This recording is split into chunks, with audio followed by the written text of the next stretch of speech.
Welcome to Tyrian Characterology. Here we dig into the background stories of the more prominent characters from the world of Tyria. Lately, we've been investigating the stories of the members of the group known only as Destiny's Edge 2.0 or the Be-Iconics. And so today, we'll talk about the group's fifth member, the human Kasmeer Meade. So let's get started!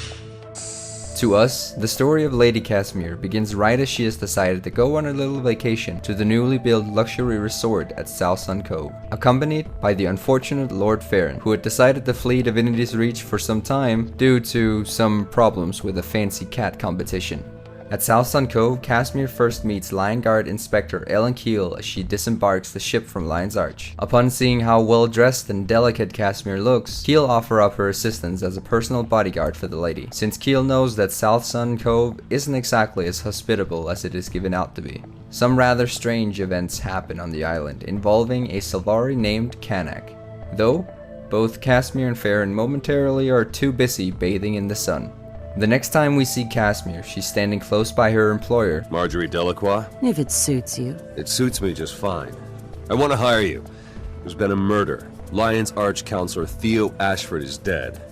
And I want to know who's responsible. How can I say no to Captain Lowe? No names. I was never here.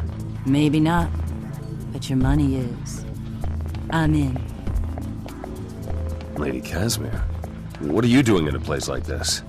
She is working as a private investigator alongside Marjory, and together they travel to Lion's Arch to investigate the murder of Theo Ashford. Marjory finds that a pirate named Mytrin is responsible, and so she leaves the situation to Lion Guard Inspector Ellen Keel, who chase after the criminal. From here, Kasmeer and Marjory travel to Kessex Hills to investigate a curious phenomenon taking place in Viathan Lake. After having studied it for a while, Kasmeer comes up with a solution. I found the perfect spell. It was luck, really. It was fantastic. The sky darkened and I could sense the magical framework. A mesmer had formed the illusion. she just closed her eyes and raised her hands toward it. Magic crackled from her fingertips. I found the crack in its cloak. A magical poke in the right place, and it dropped like a Norn fart at a moot. Jory. So when the veil came down, there it was. The tower. And the crate. And the nightmare court. They weren't happy. Still aren't. We need to deal with this tower. The question is how. It looks impregnable. Appearances are everything, Jory.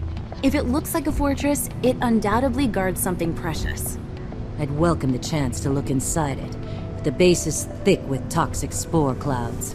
Maybe we need a strong perfume, like what I spray on a hanky when around, aromatic warriors. Exactly. I know poisons. I'm sure I could formulate an antitoxin if I had samples of the spores. And even though Kasmeer's just demonstrated how formidable her mesmer powers really are, Marjory insists on protecting her. With that tower looming over us, our odds of finding rest are slim to none. I wish you'd go back to Divinity's Reach. Even slimmer odds of that. As they enter the tower, they meet Rox and Bram, who are both on a mission to track down a crazy Sylvari named Scarlet. Together they quickly find that the Tower of Nightmare and the Toxic Alliance is all Scarlet's doing. Inside the tower, they face their worst fears in an attempt to bring it down. And at the tower's core, Marjory injects her newly created antitoxin into the heart of the tower. Kasmeer portals the group out of the tower just as it explodes. You know, I'm pretty proud of us all. We did okay. Just okay? We jammed that tower up there. Jory, no need to be crude. We were awesome. How'd you get out of all that without a single smudge or tear in your dress? It's not a dress. It's an illusion. You think I'd take my best dress into a place like that? You mean you're... naked? Is that a problem? No, not a problem. The group now follows Scarlet's trail to Lorna's Pass, where she has unleashed huge and destructive machines. Here, the group is joined by a tiny, curious Asura named Timey and her golem Scruffy, who helps stop the menacing machines. After the battle, the heroes travel to Lion's Arch to gather their strengths, but Kasmeer is in a rough state of mind. Hey, what's wrong? You've been unusually quiet today. It's my father's birthday. He'd have been 45 today. I'm sorry. Do you want to talk about it? I just miss him. He didn't deserve to die like that. Like a rat in a cage. Why was he in jail? He was in debtor's prison. It's not what you think. He was a good father. How did he get into debt? My brother Kyle liked to gamble. He lost a lot. My father loved him, and he used family money to bail him out. They were going to kill Kyle. So then your father couldn't pay his own bills. That's right. So they took everything we had left, and they put him in prison. That's why you were looking for a job. And you hired me. I'll never forget how you saved me that day, Jory. I had no idea your situation was so dark. He died in prison. Uh-huh. A nobleman in debtor's prison. Well, you can imagine what they thought of him there. I visited him as often as I could, but he hated me seeing him like that. And then he was just gone. It must have been terrifying for you when they arrested your father. I'd been with my tutor, working on staff spells. And when I got home, they were there. They had him in chains, and they wouldn't let me speak to him. They wouldn't let me do anything. They seized the house, and they were taking all our things. I'm so sorry. The guard in charge took pity on me, I think. He told me I could take one item from the house, but I had to decide right then. One thing from all my belongings. My family's heritage. What did you take? I took the stuffed bear my father had given me. Oh, Cass. Shh. It's okay. Listen, honey. Why don't you stay with me tonight? You shouldn't be alone. I'm afraid I'll never want to leave. I won't let you. In Divinity's Reach, Kasmeer and Marjory's new friend, Rox, come to see them. So how did you two meet? About 6 months ago, I was just minding my own business and... She posted a help wanted sign, and I was looking for someone to help. So you met only 6 months ago. It seems like you've been together longer. I'd noticed her before that. Around the city. You had? You never told me that. So you're a mated pair? We're currently in negotiations. Not long after this, Kasmeer and Marjory move in together. Lace curtains here, linen tablecloths there, and a sign out front that says Delacroix Investigations. Or... Stop. No curtains. No tablecloths. And most of all, no sign. But... No. But... Okay, maybe curtains. But only if they're black. But with Scarlet still on the loose, Delacroix Investigation sets to work to sift through the clues and evidence gathered from previous events in an effort to unravel Scarlet's actual motive. Scarlet rejected the pale tree because she wanted independence. What if Omad's machine cost her that? I almost feel sorry for Scarlet after reading her journal. If only she didn't use Omad's machine, she might be a sane flower. Those are the ramblings of a crazy murderer. Make no mistake, honey. She enjoys killing. This sample is resistant to the antitoxin we used against the Nightmare Tower poison. Jory, we didn't stop her plan. We just showed her how to make a stronger poison that could wipe out an entire city. Now she has an arsenal of advanced weapons and an air fleet to deliver them. No city is prepared to defend against an aerial attack. Not even Lion's Arch. So dredge sonic technology can be used for probing underground. And Scarlet's been looking for ley lines with those probes. She's after the ley lines underneath Lion's Arch. Jory, we have to warn Ellen. I'll warn her. I'll let you know when I hear back. Make your preparations. Everything has been building toward a single, devastating attack. Marjory rushes off to warn the Captain's Council of the impending attack, but she's too late. Scarlet's fleet attacked the city, leaving Lion's Arch in ruins and its citizens scattered. Kasmeer, Marjory, Rox, and Brom band together alongside the pack commander and the Lion Guard and breach Scarlet's huge drilling machine, only to find the Cray Salvari on the ground still fighting for dear life. Both Marjory and Brom rush in to end Scarlet, but she manages to knock them back with a shockwave, leaving Brom injured and Marjory unconscious. Jory? Jory! Oh, sweet Duena, help her. She's not... You monster! Kasmeer and the pack commander charge the Sylvari and end her life. You think my death saves you? Jory? Oh gods, are you okay? As the Sylvari falls, Kasmeer only has one thing in mind.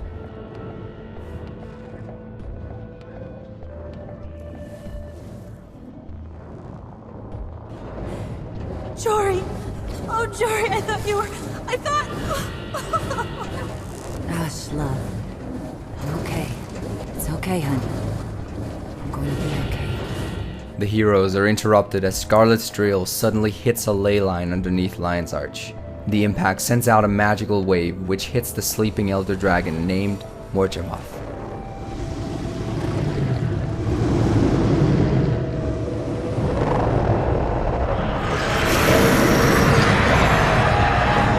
The heroes withdraw for a time to celebrate the end of Scarlet at the Dead End Bar. Here, a curious guest enters. Little Miss Margie, have you any idea how difficult you've been making my life? Mother never shuts up about you. I told you never to call me that. You told me lots of things, sis. Sis?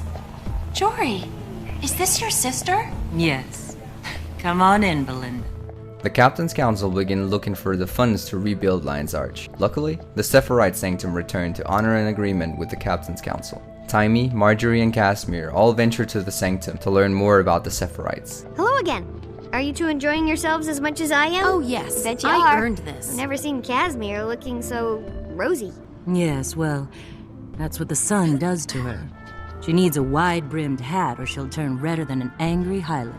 Nonsense. Sunshine is good for human skin, in moderation. I haven't had a proper sunbathing session since South Sun Cove. You bukas worry too much about external appearances. It's what's inside your skull that counts. As the Sephirites conclude their business with Lion's Arch, they venture off west, but the heroes are soon enough called back into action as the Sephirite Sanctum crash into the Maguma Wastes. The group venture into Drytop to try and save the Sephirites, but the land is heavily influenced by the power of the now waking Elder Dragon, Morgermoth. Soon they find that the dragon is expanding its reach further out into Tyria, and so as Marjory receive a distress call from Belinda, who's stationed at Fort Salma, both Marjory and Kasmeer rush to Belinda's side.